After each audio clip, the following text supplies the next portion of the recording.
Hello next secant theta equal M అని ఇచ్చాడు, tan theta equal ఎన్ అని ఇచ్చాడు. అయితే 1/m ఇంటూ ఎం ప్లస్ ఎన్ ప్లస్ 1/m+n వాల్యూ ఎంత అనేది question. Answer first option 2, second option -2, third option 3, fourth option -3. నేను theta వాల్యూని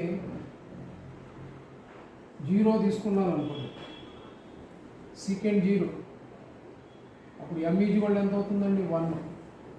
n ఈజ్వల్ ఎంత అవుతుందండి? 0 అవుతుంది. m వాల్యూ 1 అవుతుంది, n వాల్యూ 0 అవుతుంది. ఇప్పుడు థీటా ఈజ్వల్ 0, అప్పుడు 1/m m plus m plus 1/m+m n value ఎంతో చూద్దాం.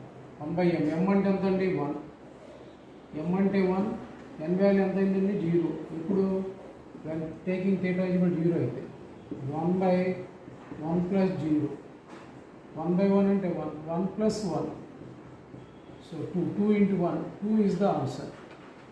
సో ఫస్ట్ ఆప్షన్లో ఆన్సర్ ఉంది.